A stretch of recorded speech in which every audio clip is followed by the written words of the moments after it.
একটু বাড়ি বুড়িতে দেখতে হইব, একটু টিভি দিতে হইব, হ্যাঁ, যে শিশু কেমন কি হয়েছে। এই তুমি যে আমার শিষ্য, ছেলে মেয়ে যখন শিশুতে প্রাইমারিতে প্রথম ক্লাসে ভর্তি করে দেয়, ক্লাস 1-এ শিশুতে যখন ভর্তি করে দেয় প্রাইমারিতে, প্রথম পড়াশোনা কিন্তু বাংলাদেশে প্রাইমারি কি বাবা, তখন কিন্তু ওই মাস্টার জিজ্ঞেস করে, বাবা তোমার নাম কি, তোমার আব্বুর নাম কি, তোমার আম্মুর নাম কি, জিজ্ঞেস করে না? তাই রুমি, তুমি যে আমার কাছে মুরিদ হইতে আইলা মাইয়া, তোমার বাবার নাম কি, তোমার মার নাম কি, আর তোমার নাম কি? এই পৃথিবীতে যে নামটা আছে এই নামটা কাল হাসুরে আল্লাহ জারজ বিলে ঘোষণা করে ফাইলা দিবি। তুমি নাম ঠিকানা সাইন কইরা আমার ক্লাসে ভর্তি হও, তোমার নাম কি, তোমার বাবার নাম কি, আর তোমার মার নাম কি, আর তুমি কি খেয়ে আসছো আমার ক্লাসে। আরে এটাই আমার একটা প্রথম তোমার, হ্যাঁ আমি প্রশ্ন করি নাই, কিন্তু আমার ক্লাসে আসলা, তোমার নাম কি, তোমার বাবার নাম কি, তোমার মার নাম কি, নাম ঠিকানা দিয়ে তুমি ক্লাসে ভর্তি হও। আর তুমি চাওয়ার মতন চাইবা, আমি দেওয়ার মতন দেবো। তুমি একটা চাইবা, আমি তোমার 50টা দেবো। তুমি এমন জায়গায় খোসা লাগাবা, আমি এমনি তোমার ধন দিয়ে দেবো। তুমি খালি চাইয়াই দেখো। আমি ছোট্ট একটা গান গাবো। যাই হোক বাবা, আমি যাহা জিজ্ঞাসা করেছিলাম সুন্দরভাবে তার জবাব করেছে। আমি জিজ্ঞাসা করেছিলাম সর্বপ্রথম গুরু কে ছিল, তার শিষ্যটাই বা কে ছিল। সর্বপ্রথম সে গুরুর মুখ থেকে কোন বাক্য বলছিল, এখনকার গুরুরা তা বলে কি বলে না। তার সঙ্গে ও বলেছিলাম পবিত্র কোরআন শরীফে আল্লাহ পাক পাক জবানে বলে দিয়েছে 5 ওয়াক্ত নামাজ, হজ, যাকাত, কালিমা এবং মাতা পিতার খেজমত করলেই আমরা জান্নাত যাইতে পারি এবং আল্লাহ রাসূলকে পাইতে পারি। তাহলে আমার কিসের ঠেকা, কিসের অভাব যে একজন মুর্শিদের কাছে যাইতে হইব? একজন মুর্শিদ আমার বুঝতে হইব। তবে সব উনি সুন্দর করে দিয়েছে জবাব, জবাবের নাই কোনো অভাব বাবা। এবারে উনি কিছু প্রশ্ন আমারে কইরে গেছে। উনি আবার বলছে যে শিষ্যরে আমি কি প্রশ্ন করব, শিষ্যরে তো গুরু হইয়া প্রশ্ন করা যায় না। তবুও উনি কয় শিষ্যটা আমার পাইকে গেছে, কয় শিষ্য আমার পাইকে গেছে, তাই ওরে একটু টিপি টাপি দিতে হবে। তবে বাবা আমার দাদা গুরু আব্দুর রশিদ সরকার একটা কথা বলতো, বেয়াদবি মাফ করবে বাবা, বলা যায় না তবুও বলি, এজন্য ক্ষমা চেয়ে নিচ্ছি। আমার দাদা গুরু বলতো ভক্তি দিয়া মারে গোয়া সেরে দেয় 3 পোয়া। আউলিয়া উনি একজন গুরু গোসাই মানুষ, ওনার উপরে কথা বলাটা আমার বেয়াদবি বলেই মনে হবে। উনি কয় প্রশ্ন করা যাবে না, আবার এক লগে 2-3 খানা প্রশ্নও করছে বাবা। তবে সব থেকে বড় কথা হইল আমি ওনার কথায় কিছু কথায় আঘাত পাইছি বাবা। এটা এমন আঘাত পাইছি যেটা আমার কলিজাটা ছিদ্র হয়ে গেছে বাবা। আজকে পালাটা দিছে গুরু এবং শিষ্য, এই পালা দুইটি হলো শান্ত স্বভাবের বাবা। এই পালার মধ্যে কোনো ঝগড়াঝাটি চলে না, এটা হচ্ছে দেওয়া আর নেওয়া, চাওয়া আর পাওয়া। এই পালার মধ্যে শুরু থেকে শেষ পর্যন্ত শুধু তাই। তবে হ্যাঁ, আমি যাহা প্রশ্ন করেছিলাম জবাব করেছে, কিন্তু উনি কি কি যে বললো বাজান, উনিও নিজেও মনে হয় জানে না উনি কি বলছে আর কি গাইছে। তবে আজকে বুঝতে পারলাম না এই গুরু শিষ্য পালাটার ভাবটা কোন দিকে গেল। আরে বুঝলাম না, হয়তো ছোট মাথা, ব্রেন শক্তি কম, তাই বুঝতে সমস্যা হইতে পারে, এটাই স্বাভাবিক বাজান। তবে একটা গান গাইলো, শিষ্য তোর আদব কায়দা বিবেক বুদ্ধি বিশ্বাস ভক্তি প্রেম সোহাগে ভাব বুঝে নাও আগে গুরু, ভাব বুঝে নাও আগে। এই জায়গায় তো কথা বাজান, গুরুর ভাব বোঝা এত সহজ বিষয় নয়। আপনারা যে কোন ভাবের ভাবুক বাজান, আপনারা যে কোন ধ্যানে বৈশা থাকে, এটাই তো বুঝতে পারলাম না। আরে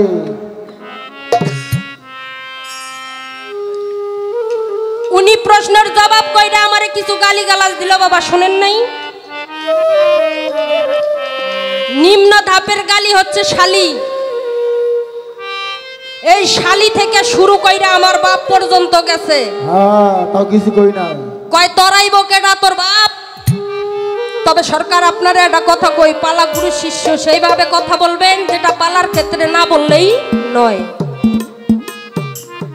আপনি নবী নিয়ে কথা বলতেছেন, যাকে সৃষ্টি না করলেন নিখিল বিশ্বাসে কিছুই সৃষ্টি হইতো না, বেশ ভালো কথা। তবে আপনি কি নবী কথা কন, নবীর আইন মানেন? আল্লাহ পাক বাজে কথা বাজে শব্দ পছন্দ করে না। মুখটা কি পবিত্র না? পবিত্র। এই মুখ দিয়ে একটা কথা যদি খারাপ ভাষা বলি আমরা, 40 দিনে মুখটা নাপাক হয়ে থাকে। এই 40 দিনের ভিতরে যত ইবাদত করবেন, যত ভালো কাজে কথাই বলেন, কোনো কিছুই কাজে আসবে না। আর আপনি কি না কি কইলেন। আমার আল্লাহ বলেছে ছোটদেরকে স্নেহ করো, বড়দেরকে সম্মান করো।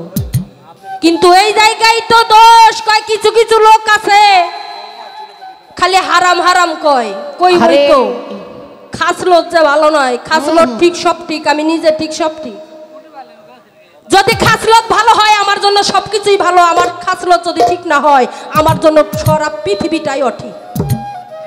এই জন্য তো সর্বপ্রথম আগে বলেছিলাম যে কবি বলেছে সাদা কাপড় পরলেই মনটা সাদা হয় না, চকচক করিলে সোনা তারে কয় না, একটারাটা হাতে নিলে বাউল হওয়া যায় না, আগে মনটা বাউল করে নেয়া। তবে আপনি একজন সাধুগুরু দলের লোক, আপনার মুখের বাক্য হবে মিষ্টি মধুর মতো, শুনলে শুধু শুনতেই চাইবে মানুষ, শুধু মানুষ মনে করবে ওই মুখ দিয়ে মনে হয় মধু ঝরতাছে। হাই রে তার কথার তেজ গো। এই যে আপনি বলে গেলেন বায়াত গ্রহণ করতেই হবে, বায়াত মানে বিক্রি, মুরিদ মানে মরা। কি বাবা, আমার তো মনে হয় আপনি এখনো মরতে পারেন নাই। মরা মানুষ আবার অত চেত নাকি? মরা ব্যক্তি আবার অত চেতে? আমার নবী যার গুণগান এতক্ষণ ধরে গাইলেন, ইনি যে ভাব যে রাস্তা দিয়ে গেছে কাটা বিছাই রাখছে, প্রতিবাদ করছে? করে নাই। আমার নবী ইসলাম প্রচার করতে গেছে, সেখানে তারে পাথর ছুঁড়ে মারছে অনেক রক্তাক্ত অবস্থায়, সে ঘুরে ফিরে বেড়াইছে, সে কি কখনো প্রতিবাদ করছে গো? করে নাই। আর পালার ক্ষেত্রে টাকার বিনিময়ে একটু অভিনয়ের ক্ষেত্রে আইসে আপনার যে ভাষণ, হাই হাই রে, একজন পীরের এইসব ব্যবহার, এইসব মুখের বাক্য। আপনি তো মানুষকে মানুষকে মানুষে মনে করতে পারেন না। আমি যে একটা শিল্পী, আমি ছোট হোক বড় হোক আজকে এই জায়গায় এসে দাঁড়াইছি। কি বাবা, সেই ভাষায় কথা বলতে হবে। তবে আপনি পালা কি, আপনি গান কি আর বলেন কি আমি নিজেও তো বুঝি না, আপনিও বুঝছে কিনা জানি না। কি যে খায় আজকে মঞ্চে উঠছেন বাজান, কইতে পারবো না। তবে গান গাইছে শিষ্য তোর আদব কায়দা বিবেক বুদ্ধি বিশ্বাস ভক্তি প্রেম সোহাগে, ভাব বুঝে নাও আগে গুরুর ভাব বুঝে নাও আগে, ভাব বুঝে নাও আগে। তবে বাবা ভাব বুঝেই তো ডাকাডাকি করি বাজান। দয়ালের ভাব না বুঝে কি ডাকে গো? দয়ালের ভাব বুঝেই তো ডাকি। তবে সারা দে কেন দাও না বাজান, এইটা তো বুঝি না, এইটা বোঝাটাই বড় দায়। তবে হ্যাঁ, আপনাদের ভাব একটাই, আপনারা কাউরে রাখেন 7 তলায়, আবার কাউরে রাখেন গাছতলায়। কেউ বা খায় দুধে ভাতে মাংস দই, আর কেউ বা দুবেলা দুমুঠো ডাল ভাতও পায় না। এইটা আপনাদের কোন ভাব? আপনি মারতে মারতে আমারে সঙ্গে উঠাইবেন, আর আমি সর্বক্ষণ আপনারা দয়াল নাম জপতেই থাকবো। আমার ভারী ঠেকা, আমার খুব ঠেকা পইরা গেছে। কাউরে রাখছেন গাছতলায়, কাউরে রাখছেন 5 তলায়, কেউ খায় কেউ না খাইয়াই ঘুমায়।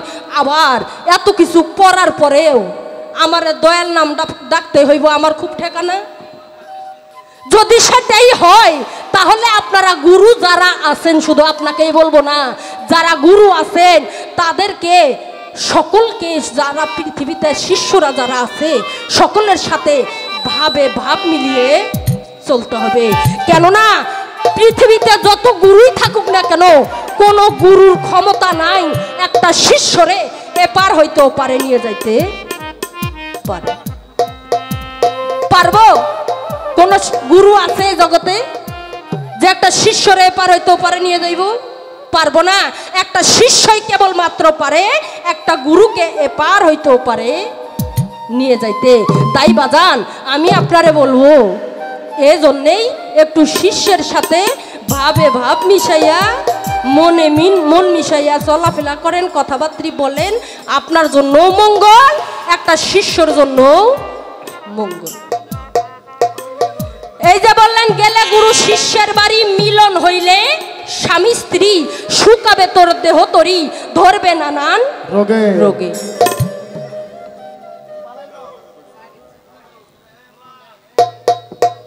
আবার কইল, হ্যাঁ আবার বলল কি জানি কইল গানটায়, কি হবে খাইলে খানা পীরের আগে, তা হালাল বস্তু হারাম হবে খাইলে খানা পীরের আগে পীরের আগে। এই যে আপনি বললেন হালাল বস্তু হারাম হবে খাইলে খানা পীরের আগে, এ জায়গায় আরো একটা জায়গায় রাধা বল্লভ একটা গান লিখেছে, শিষ্য মুখে যাহা মিঠা লাগে সইপা দাও দয়ালে ভোগে। বুঝতে হবে বাবা আমার কথা। ওখানে বলেছে রাধা বল্লভের লেখা গান, যে শিষ্য তোমার মুখে যাহা মিঠা লাগে সইপা দাও দয়ালের ভোগে। আর ইনি যে গান বললো যে তোমার হালাল বস্তু হারাম হবে খাইলে খানা গুরুর আগে, তাহলে উনি বলতেছে গুরুর আগে খানা খাওয়া যাবে না, আর রাধা বল্লভ বলেছে তোমার যাহা মিঠা লাগে তাই দয়ালের ভোগে দিয়ে দাও। তাহলে উনি কি বুঝা গানটা লেখছে আর আপনি যার গান গাইলেন উনি কি বুঝা গানটা লেখছে, কোনটা সঠিক এই জবাব আপনার কাছ থেকে আমি চাই। সাধকেরা কিছু বোঝে, আগম কিছু জানে বোঝে বিধয় কিছু লেখে, আপনার আমার মতো মানুষের ক্ষমতা নেই কিছু লেখার। আবার বলেছে, গানটাই তো আমার মনে বসে গেছে, এতক্ষণ টেজে থাকে বাবা মানুষ, এই 2 ঘন্টা হইল টেজে উঠছে, একের পর এক চলছে তে চলছে, তার আর কোনো থামাথামি নাই। আবার কয় ইশারাতে বুঝে নিও কি ধন গুরুর অতি প্রিয়, চাওয়ার আগে সইপা দিও যখন যাহা লাগে লাগে। আবার কয় এই গুরুর যদি পানি পিপাসা লাগে কোন লাগবো কে, শিষ্যরে এমনি বুঝে নিতে হইব। বাবা কথায় কথা আসে, দিন দুনিয়াটা ভালো না, এখনকার গুরুর ঘরে যে স্বভাব বাবা। আমি বাড়িতে নাই, আমার বাসায় গেছে, আমার বউ খুব সুন্দর, যা যদি গুরুর আমার বউরে পছন্দ হয় আমি কি তাই দিয়ে দিব? এইভাবে ওনার গানের ভাষায় তাই আসে না? অবশ্য। যে ইশারাতে বুঝে নিও কি ধন গুরুর অতি প্রিয়, চাওয়ার আগে সইপা দিও যখন যাহা লাগে। আপনার যদি আমার বউটারে পছন্দ হয় আমি কি তারে দিব? এখনকার গুরুরা তো চাইতেও পারে যে ভাব। তাই আমি বলতে চাই, এই যে আপনি গুরু আমি শিষ্য, পৃথিবীতে অনেক গুরু আছে, এই কামেল গুরু চেনার উপায়টা কি? এদের পৃষ্ঠে তো কখনো সাইনবোর্ড লেখা নাই যে ইনি আসলে একজন কামেল গুরু, এনার কাছে গেলে সঠিক রাস্তা আমরা পাইতে পারি। ইউটিউব চ্যানেলে দেখেন না বাবা, সালা বাবা, তালা বাবা, ভণ্ড বাবা। আবার এখন এক বাবা বাড়াইছে, সে বাবার নাম হচ্ছে হেটাম বাবা। এক ইউটিউবারে জিজ্ঞাসা করতেছে, কে বাবা এতগুলো বাবা থাকতে আপনি আবার এই নামটা দিলেন কে? কয় বাবা এই নামটা দিব না, এখন এত বাবা বাড়াইছে, সালা বাবা, তালা বাবা, সেকল বাবা। তো এই পাগল এই বাবাদের ভিড়ের মধ্যে আর কোনো নাম আমি খুঁজে পাইলাম না, তাই আমি নাম রাখছি হেটাম বাবা। সকল বাবারও বাবা হেটাম বাবা। মুরব্বি তে বাবা, বাবার তো কোনো শেষ নাই। তাই আমি বলবো এই আসল গুরু, আসল পীর সিনার কায়দাটা কি, আমি কেমনে বুঝবো এইটা আসল গুরু? এনার কাছে গেলেই আমি সঠিক রাস্তায় যাইতে পারবো। এটা কোন মন্ত্র বলে আমি জানবো, কোন পথে গেলে আমি পাবো, এই পথটা এবং এই মন্ত্রটা আমারে এবারে ওইটা বোঝাবেন। আর এই যে আপনি গুরু, আজকে আমি শিষ্য, আমিও মানুষ আপনিও মানুষ, আমারও হাত আছে, পা আছে, চোখ আছে, কান আছে, কি বাবা? আপনারও হাত, পান, চোখ, কান, নাক, মুখ, কলজা, ফেবরা, হাড্ডি সবই রয়েছে। আমার মধ্যে যা যা আছে ঠিক আপনার মধ্যেও তাই তাই আছে, কিন্তু একটা জিনিস পার্থক্য, সেটা আপনি হলো পুরুষ আর আমি হইলাম নারী। ইয়েস। আপনার রয়েছে পুরুষ লিঙ্গ আর আমার আছে স্ত্রীলিঙ্গ। কি বাবা? তাহলে আপনার মধ্যে আল্লাহ পাক এমন কোন অঙ্গটি, এমন কোন জিনিস বেশি দিয়েছে যার ফলে আপনি গুরু হয়েছেন, আর আমার মধ্যে আল্লাহ পাক এমন কোন অঙ্গ কম দিয়েছে যার ফলে আমি রুমি সরকার শিষ্যই রয়ে গেলাম, গুরু হইতে পারলাম না? এইটার কারণটা কি? কোন কারণে আপনি গুরু আর কোন কারণে আমি শিষ্য রয়ে গেছি, এটা আপনাকে বলতে হবে। আপনি গুরু হইলেন কোন কারণে আর আমি রুমি সরকার শিষ্য হইলাম কোন কারণে, তার মানে আপনার আমার মধ্যে সবকিছুই মিলিত রয়ে গেছে, কোনো কিছুই বাকি নেই, কম বেশি নেই। আছে বাবা? কোনো কিছুই কম বাড়া নাই। তাই আমি বললাম আপনি গুরু হইলেন কোন কারণে আর আমি শিষ্য হইলাম কোন কারণে। আর এই যে আহলে বায়াত, আহলে বায়াত, বায়াত মানে বিক্রি, মুরিদ মানে মরা। আপনি মরতে পারেননি বাবা, এটা কিসের মরা? মরা মানুষ আবার ঝাপাইয়া ঝাপাইয়া লাপাইয়া লাপাইয়া কথা কয়, দেখেন না চুলের ঝাড়ি। হাই গো, তা আপনি কিসের মরা মরলেন, কিভাবে মরলেন এইটা বুঝাবেন। আর বায়াত মানে যে বিক্রি, ওই বাবাজি একটা কথা বইলা গেছে, অবশ্য বিক্রি তো হইলাম, কি ধন দিয়ে কিনে নেছেন সেটা তো জবাব কইরাই দিছেন, তবে কেনার সময় যে পাল্লা লাগে বাবা, পাল্লায় তো ওজন করতে হয়। কি বাবা? এইটা ওজন করলেন কি দিয়ে? এমনি এমনি কিনে নেছেন, যাচাই বাছাই না করে এতে কটটুক মাল থাকলো না থাকলো এটা কি না যাই না কিনছেন? কেনেন নাই। কোন পাথরে মাপছেন ওই পাথরের নাম কি? কোন পাল্লায় মাপছেন ওই পাল্লার নাম কি? যেটা আমরা ধরি ওই একটা ডাটা থাকে না, ওটার নাম কি? ওর মধ্যে একটু নক্তি থাকে, ওই নক্তিটার নাম কি? চারটা রশি থাকে, ওই চারটা রশির নাম কি? সুন্দর করে জপ করবেন। তবে প্রশ্ন করছে, প্রশ্নের জব পরে দেবো বাজান। তবে বাবা আমার দয়ালের ভাব আমি বুঝলাম না। গাও গাও, যেটা ভালো লাগে এটাই গাও। এত তাড়াতাড়ি বাজলো কে? থাকলেন তো 2 ঘন্টা, আমিও 2 ঘন্টা থাকি, সমস্যা কি? মঞ্চে উঠলে মেলা দিন পর গান তো বসেছিল কদিন, একটু চোটে ধরে গেছে, ধরুক, সমস্যা নাই। তবে আমারে জিজ্ঞাসা করছে রুমি সরকার, তোমারে যে নাম তোমার বাবা মা রেখেছে এই নাম সেই দিন চলবে না। কি মানুষেরই একটা করে নাম আছে, সেই নাম ধরে কাল হাসরে ডাকবে। সে নাম কি? তোমার বাবার নাম কি? তোমার মার নাম কি? তুমি কোথা থেকে আইছো? এই আমারে জিজ্ঞাসা করেছে। তবে প্রশ্নের জবটা পরে দেবো। তবে হ্যাঁ, আরো একটা কথায় ওনার আমি আঘাত পাইছি। উনি আজকে পা লাগাইতেছে ঠিক, কিন্তু কোন কথা কোন লেস কোন জায়গায় লাগাইতেছে বুঝলাম না বাজান। কোনো সিরিয়াল নাই, সিরিয়াল ছাড়া কয় নুহু নবীর আমল থেকে 4 জাতের নারী আইছে। শিষ্যটা আমি নারী তো, না হইলে ধরতাম না। কয়েকটা হইল কুত্তার বাচ্চা, 2 নম্বরে শুয়ারের বাচ্চা, 3 নম্বরে চুন্নি বিলার জাত, আর 4 নম্বরে মা ফাতেমার বংশধর। তবে বাবা এই 4 জাতের নারী কয়, এখানে 4 জাতের নারী আছে। যদি কেউ চায় আমি হাদিস কোরআন দলিল অনুযায়ী দেখাই দেবো, কত বড় কথা বুঝেননি? তো 4 জাতের নারী যদি নুহু নবীর আমল থেকে আইসা থাকে, আপনারা বাবাজিরা সকলেই শুনবেন, ও মায়েরা আপনারাও শুনবেন, খালি বেসন হাঁকাইয়েন না। এই 4 জাতের নারীর মধ্য থেকে 4 জাতের পুরুষও পৃথিবীতে জন্ম নিয়েছে। কি কোন বাবা, সবাইকে মা ফাতেমার বংশধর হইছে? যদি হইতো তার তো ভালোই হইতো, জগতে আর চোর ডাকাত লুচ্চা বদমাইশ থাকতো না।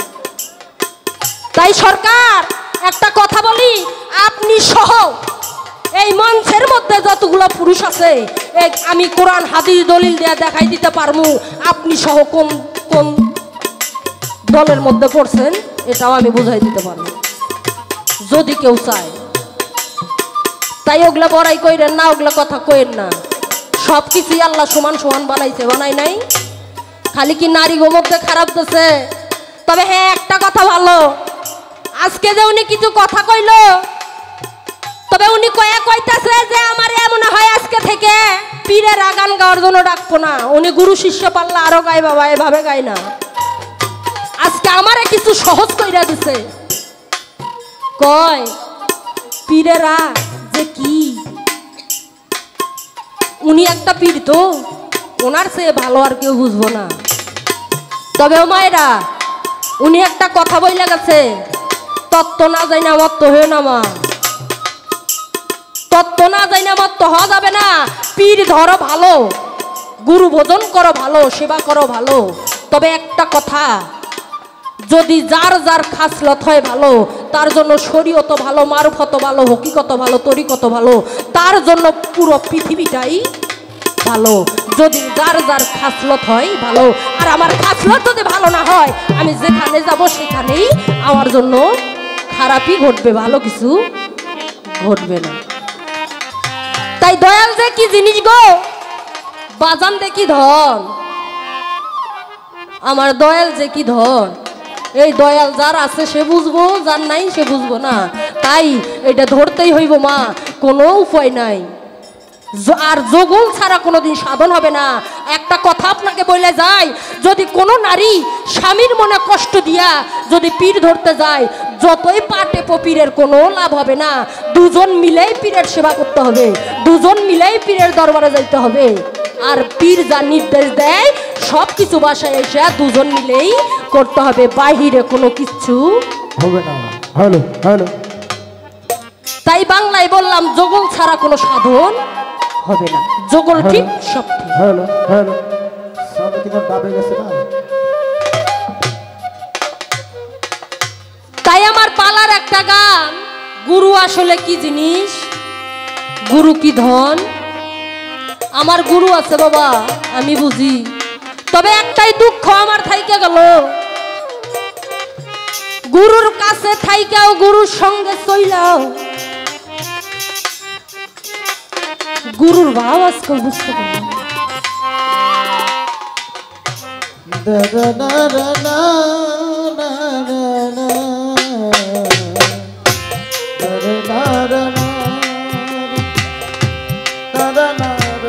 গুরু বুঝতে চাই, জানতে চাই,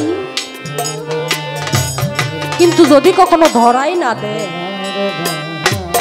জানার বোঝার আর কিছু থাকে না। তাই আমার গুরু যে গানটা গাইলো, শিষ্য তোর আদব কায়দা বিবেক বুদ্ধি, বাজার আমার আদব কি, কায়দা কি, বিবেক কি, আর বুদ্ধি কি, আপনি নিজেই যে আমার কি, এই গানের মধ্যেই বুঝতে পারবেন। তাই আর কিছু বললাম না। ও দয়া, তোমার পরশ পাইলে দয়াল চাঁদ, থাকিব বাদান চরণ দাসী হইয়া আমি, এক জনম পাই না জনম রে। ওরে দয়াল, থাকিব তোমার চরণ দাসী হইয়া।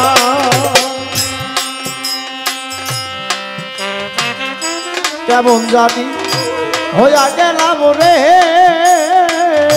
রশিদ চাঁদ, আসতে ওই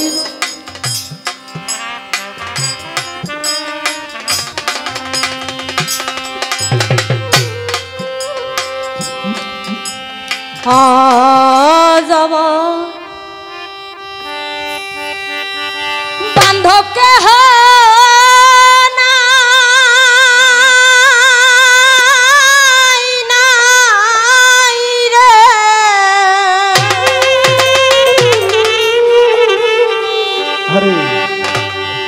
দয়াল গুরু তুমি বিহনে,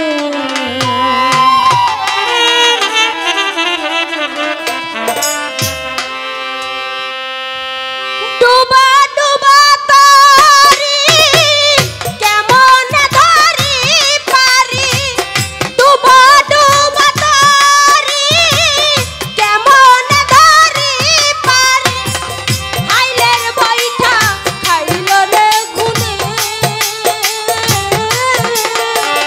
দয়াল গুরু তুমি বিহনে।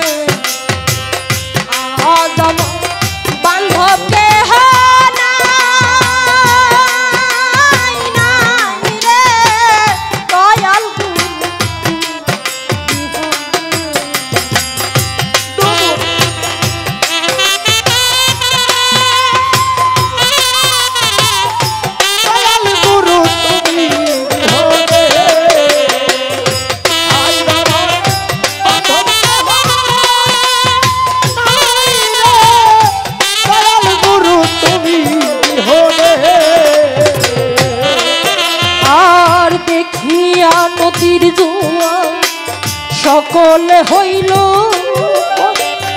আমার রেখে দিল তুফানে।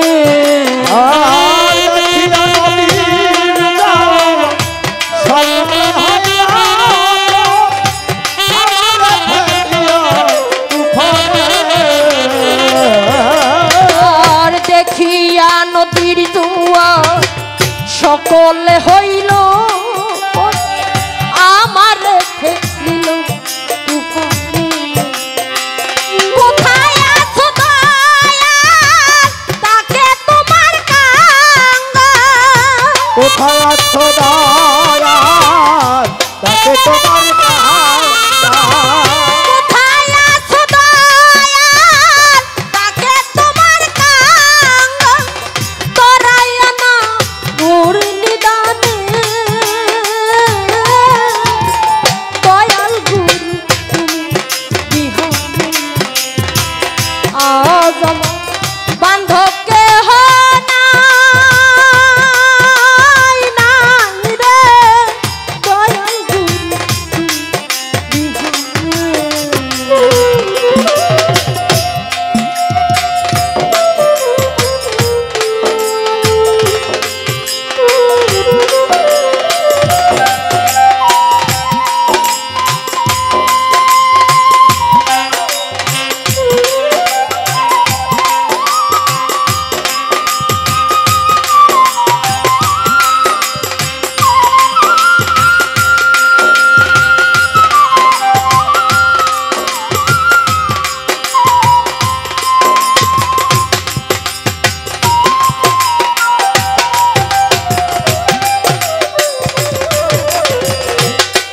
গুরু তুমি বিহনে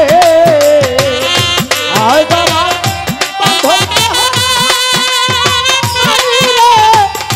দয়াল গুরু তুমি বিহনে।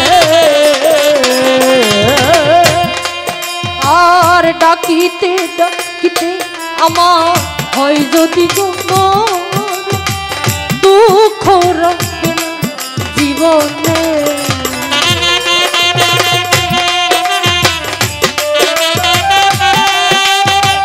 দুঃখ রবে না জীবনে। আর ডাকিতে ডাকিতে আমার হয় যদি তোমার দুঃখ রাখবে না জীবনে। পাপে ভরা দেহ ফেলিও না দেহ, পাপে ভরা দেহ ফেলিও না দেহ। পাপে ভরা দেহ ফেলিও না দেহ, সপে দিও গুরুর চরণে। দয়াল গুরু তুমি বিহনে আজ আমার বান্ধবকে নাই নাই রে। দয়াল গুরু তুমি বিহনে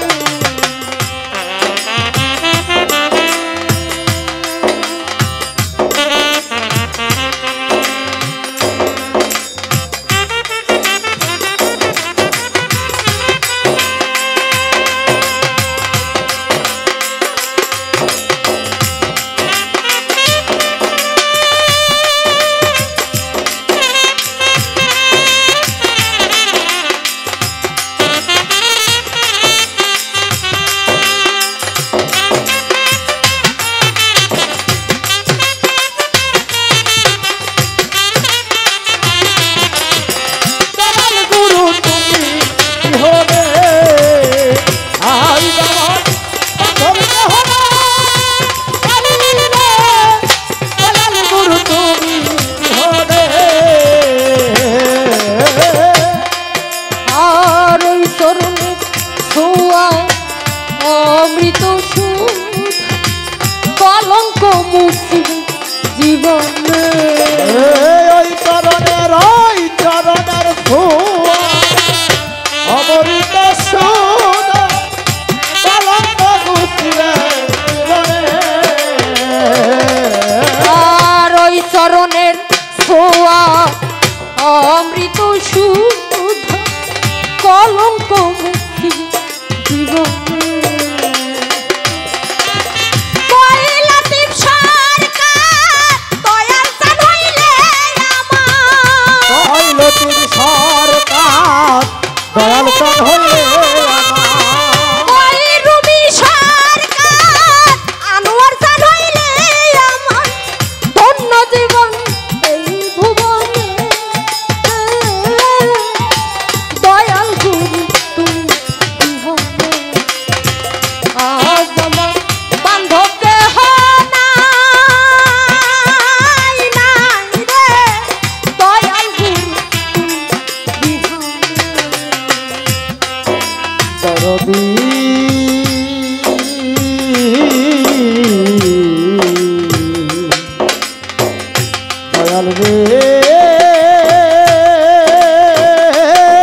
উধার কলঙ্ক মুছিবে জীবনে।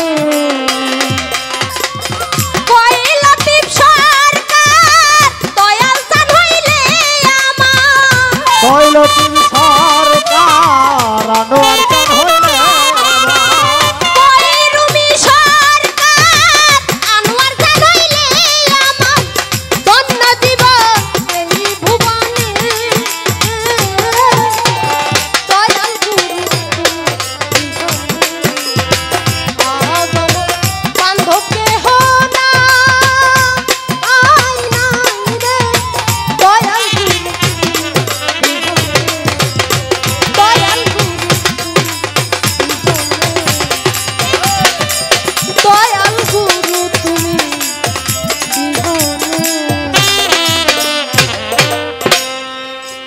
তবে যাই হোক বাবা,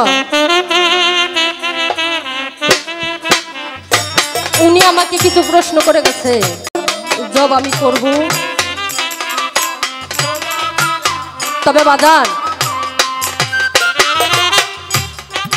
পীর যারা, মুর্শিদ যারা, এরা যদি শিষ্যের দিকে কোনোভাবে বাঁকা নজরে একবার তাকায়, সে শিষ্য কোনোদিনও উন্নত করতে পারবে না। তাই আমার জানা মতে মনে হয় একটা গুরুর, একটা মুর্শিদের যতগুলো শিষ্য এবং ছাত্রছাত্রী থাকে, সকলের উপরেই ওনার সমান দৃষ্টি, একই দৃষ্টি থাকে। তবে বাবা, আপনার অনেক ভক্তবৃন্দ আছে, আমি আপনার শিষ্য, আপনার গানেরও ছাত্রী। তবে আমি যে আপনার কাছে কি, আপনি যে আমার ডাকে কেন সাড়া দেন না দয়াল, এটা আমি বুঝতে পারলাম না। হয়তো আমার পক্ষে বোঝা ওটাও সম্ভব হইব না। আমার দয়ালের ভাবটা হচ্ছে আলাদা বাজার। তবে আমি তবুও যেহেতু আপনার চরণে নিজেকে বিক্রি করে দিয়েছি, নিজেকে সঁপে দিয়েছি, আপনি বলতে আমার আর কেউ নাই, আপনি ছাড়া আমার কেউ নাই। তাই আপনি যতই কিছু বলেন না কেন বাজার, যতই কিছু করেন আর যতই মুখে কিছু বলেন, আপনার ওই দুইটা রাঙ্গা চরণ আর আমি ছাড়তাছি না। তবে যাই কিছু হয়ে যা, তবে হ্যাঁ, আপনি হয়তো মনে করবেন, তবে রুমি, যে তুমি যে আমার শিষ্য, তাহলে এত বড় বড় কথা মাঝে মধ্যে করা কইরা কও। তবে বাবা, ওই যে একটা গান আছে যে তুমি ভালো আমি মন্দ এই যন্ত্রণা কত সই, আমার নৌকায় তুমি মাঝি দিলে যেমন পরিচয়। দয়ালেরা কি কখনো খারাপ হয় গো? কখনো হয় না। সৃষ্টিকর্তা যিনি, ইনি কিন্তু সব কিছু করায়, কিন্তু তবুও দোষ ঘাড়ে কখনো নেবে না, আপনার আমার উপর দিয়েই চলে যাবে। তেমনি বাজান, তবে বাবা, আমি আপনার অদম শিষ্য, গুনাহগার, একজন আল্লাহর নগণ্য গোলাম। তবে আপনি যদি দয়ার বাসনা কইরা আমারে যদি কিছু না দেন, আমি কোথায় পাবো? আপনি নিজে বলে গেছেন যে যদি গুরু হয় কামেল, তবে তার শিষ্য হবে মোকাম্মেল। আর গরু যদি হয় গরু চোর, আর শিষ্য হবে মোট চোর। তবে আপনি যদি দেন আমি পামু, না দিলে পামু না বাবা। তার আপনার, তাই আমি আপনারে কই, দয়ার বাসনা কইরা, দয়া ধর্ম কইরা আমারে কিছু দিয়েন বাবা, যে না আপনার নামটি একটু হইলেও আমি রাখতে পারি, এইটুকু আমার বলা। তবে আপনার কাছে যে তিনখানা প্রশ্ন আমি করেছি, সুন্দরভাবে প্রশ্নের জবাব করবেন। তবে আমার কাছে জিজ্ঞাসা করে গেছে যে রুমি, তুমি কোথা থেকে আইছো? হ্যাঁ, আমি কোথা থেকে আইছি বাবা, আমি সর্বপ্রথম ছিলাম রোহিণী জগতে, তারপরে গেলাম জাতের সাথে মিশে, সেখান থেকে আইলাম বাবার মস্তকে। বাবা, বাবা যদি গর্ব না হয় কখনো মা গর্ব হইতে পারবে না। আগে গর্ব বাবা, পরে গর্ব মা। মার মস্তকে বাবার মস্তকে যখন আইলাম তখন আমার বাবা কামড়িপু নাড়াচাড়া করে, তখন ঠিক থাকতে পারলো না, তখন আমার মার কাছে যায়।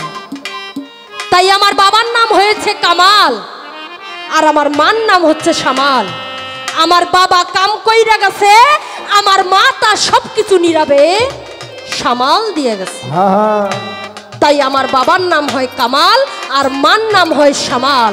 আর আমার জন্ম একটু বিন্দু হইতে, তাই আমার নাম হচ্ছে বিন্দু জালাল। একটু বিন্দু হইতেই তো আমার জন্ম বাবা, বেশি লাগছে? তাই আমার নাম হয়েছে বিন্দু জালাল। গুরু আমা হইতে, আমি গুরু হইতে আপনিও যেখানে ছিলেন ঠিক আমিও ওই একই স্তরেই ছিলাম বাবা।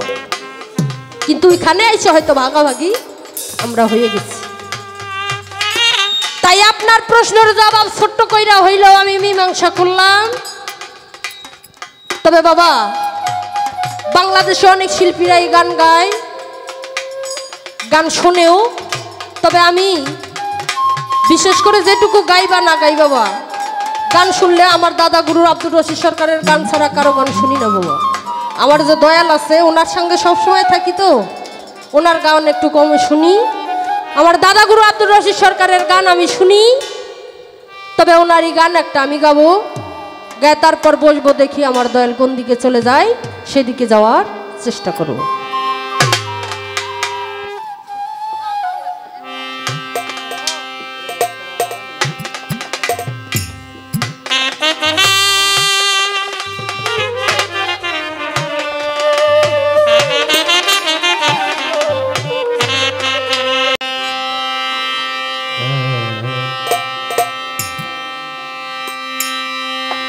ওরে আমার বাজান রে যে ভালোবাসে,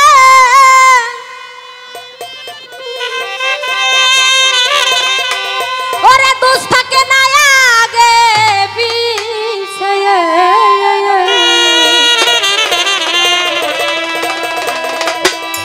ওরে পুইরা দেহ হইয়াছে আঙ্গিরা নগরবাসীর,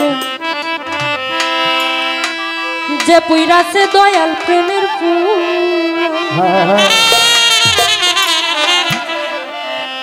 ওরে যে পুইরাছে গৌর প্রেমের পুরা নগরবাসী, যে পুইরাছে দয়াল প্রেমের পুরা, যে পুইরাছে গৌর প্রেমের পুরা নগরবাসী, যে পুইরাছে দয়াল প্রেমের পুরা।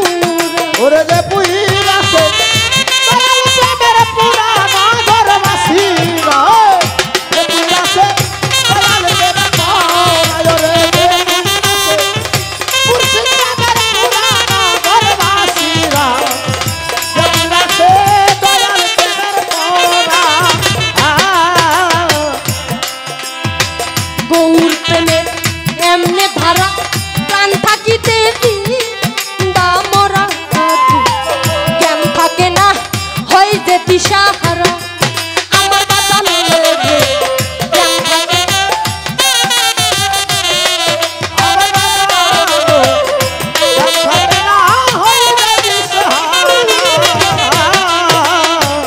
গৌর প্রেমের এমনি ধারা প্রাণ থাকিতে মরা, জ্ঞান থাকে না হয় যে দিশাহারা।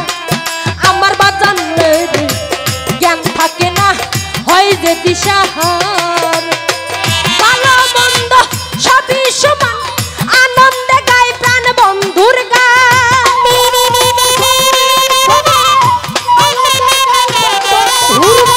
ভালো মন্দ সবই সমান, আনন্দে গায় প্রাণ বন্ধুর গান। যারা কামেল পীরের তরিক ধরার বাজান, যারা কামেল পীরের তরিক ধরা নগরবাসী, যে পুইরাতে গৌর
গৌরে ছাড়া আমার বাজান রে ওরে বাসে প্রাণ গৌরে ছায়া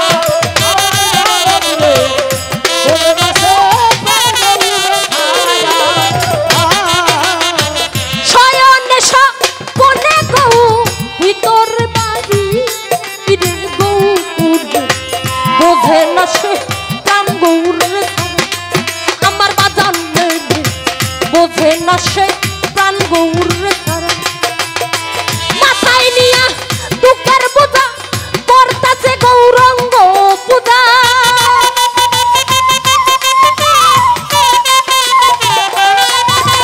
মাথায় নিয়া দুঃখের বোঝা করতাছে গৌরঙ্গ পূজা সামনে কইরা ভাবের মুক্তি খারার বাজান সামনে কইরা ভাবের মুক্তি খারা নগরবাসী যে পুইরাতে দয়াল প্রেমের পুরাণ বাজান যে পুইরাতে বাজান প্রেমের পুরাণ নগরবাসী যে পুইরাতে দয়াল প্রেমের পুরাণ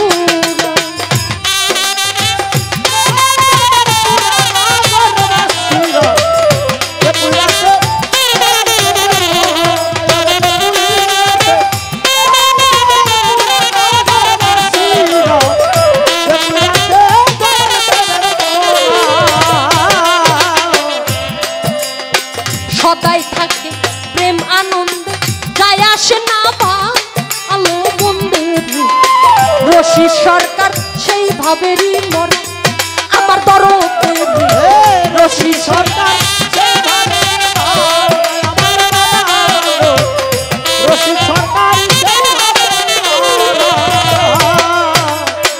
সদাই থাকে প্রেম আনন্দে যায় আসে না বা আলো বন্ধু রশি সরকার সেই ভাবেরই মরে আমার দরদে রশি সরকার সেই ভাবেরই মরে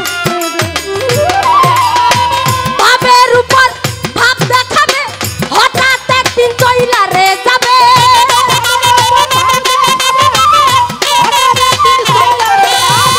ভাবের উপর ভাব দেখাবে হঠাৎ একদিন চইলা রে যাবে তালাশ কইরা কেউ পাবি না তোরার বাজান তালাশ কইরা কেউ পাবি না তোরা নগরবাসী যে পুইরাতে বাজান প্রেমের পুরা বাজান যে পুইরাতে দয়াল প্রেমের পুরা নগরবাসী যে পুইরাতে বাজান প্রেমের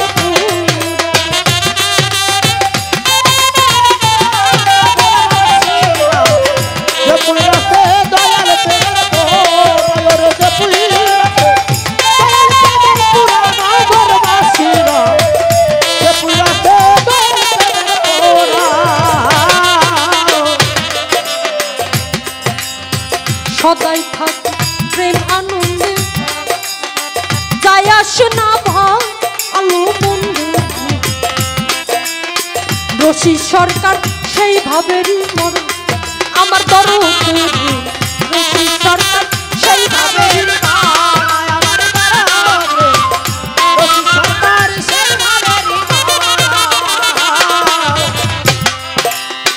সদাই থাকে প্রেম আনন্দে যায় আসে না ভাই আলো বন্ধু আনোয়ার সরকার সেই ভাবেরই আমার বাতান আনোয়ার সরকার সেই ভাবেরই